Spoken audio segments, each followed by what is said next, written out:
السلام علیکم پیارے حضور. میرا سوال یہ تھا کہ علامیہ جو ہیں وہ الغفار ہے، موسٹ فرگیونگ اور دا موسٹ مرسیفل، اتنا تک کہ ایک آدمی تھا جس نے 16 کو مارا، اس کو انہوں نے فرگیو کر دیا. اور قرآن میں لکھا ہے کہ اگر ایک آدمی کو مارے ایسا ہے کہ جیسا آپ نے ساری انسانیت کو مار دیا.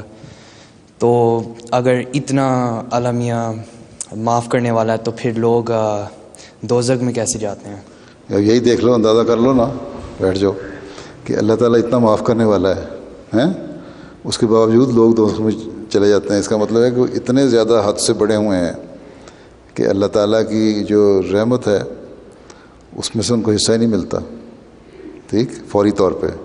لیکن اللہ تعالیٰ کی رحمت ہر چیز پہ حاوی ہے، یہ بھی قرآن شریف میں لکھا ہوا ہے، ٹھیک ہے نا، بہت وسیع ہے، ہر چیز پہ پھیلی ہوئی ہے.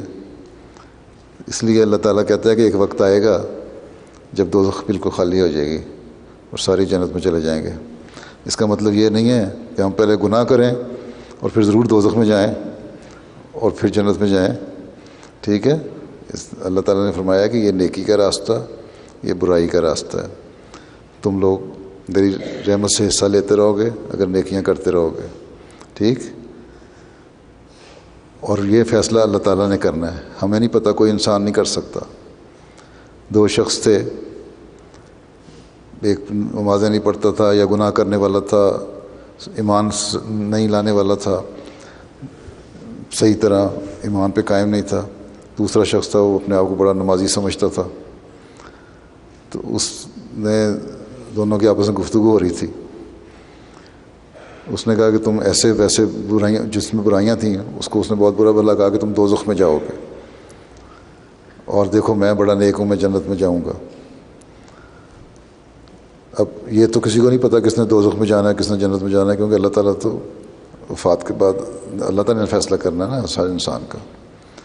خیر فوت ہو گئے دونوں، پہنچے اللہ تعالیٰ کے حضور. اس پہ یہ بھی کہ اللہ تعالیٰ نے اس کو کہا، جو یہ کہتا تھا کہ میں بہت نیک ہوں، میں جنت میں جاؤں گا اور تم دوزخ میں جاؤ گے، دوسرے کو کہتا تھا تمہاری برائیاں ایسی ایسی ایسی. اللہ تعالیٰ نے اس سے کہا، اپنے آپ کو نیک سمجھنے والے کو کہا کہ تم کون ہوتے ہو یہ فیصلہ کرنے والے کہ کون جنت میں جائے گا کون دوزخ میں جائے گا؟ تمہیں اپنی نیکیوں پہ زیادہ مان ہے نا، سمجھتے ہو کہ میں بہت نیک آدمی ہوں. تو ٹھیک ہے، تمہارا اندر تکبر ہے، اور تکبر بہت بڑی برائی ہے. اس لیے اس گناہ گار کو تو میں جنت میں ڈال رہا ہوں اور تمہیں جہنم میں ڈال رہا ہوں، نیک آدمی کو. اس لیے کوشش یہ کرنی چاہیے کہ جو جو برائیاں انسان میں نہ ہوں، اللہ تعالیٰ کو راضی کرنے کی کوشش کی جائے. اللہ تعالیٰ بے نیاز بھی ہے، ٹھیک ہے، اس کو کسی کی پرواہ نہیں ہے کہ کون دوزخ میں جاتا ہے یا کس طرح نہیں جاتا. ہاں اس کی رحمت بہت وسیع ہے.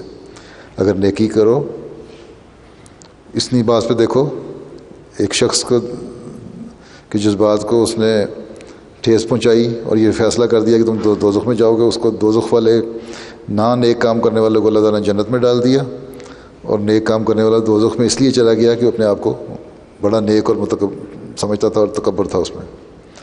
اس لیے کوشش یہی کرنی چاہیے کہ نیکیاں، ہر وہ نیکی کی جائے جو اللہ تعالیٰ کو راضی کرنے والی ہو اور عاجزی ہو. ہاں یہ فیصلہ مرنے کے بعد ہوگا کہ کون کہاں جاتا ہے. اللہ تعالیٰ کی رحمت بڑی وسیع ہے، ٹھیک ہے. تو اس وسیع رحمت کو تو کوئی چیلنج نہیں کر سکتا. تم کہنا کیا چاہتے ہو؟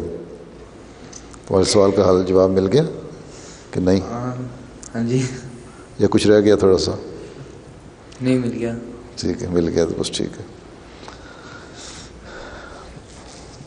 تمہارا سوال یہ تھا کہ جب اللہ تعالیٰ رحمت میں ہے تو دوزخ میں کیوں جاتے ہیں لوگ؟ بہت ہی جب انتہا کر دیتے ہیں نا گناہوں کی تب دوزخ میں جاتے ہیں، لیکن اس پہ بھی اللہ کی رحمت ہی ہے نا کہ ان کو پھر ایک وقت آئے گا جب دوزخ خالی ہو جائے گی. یہ بھی حدیث میں آیا ہے کہ دوزخ خالی ہو جائے گی اور جنت بھر جائے گی.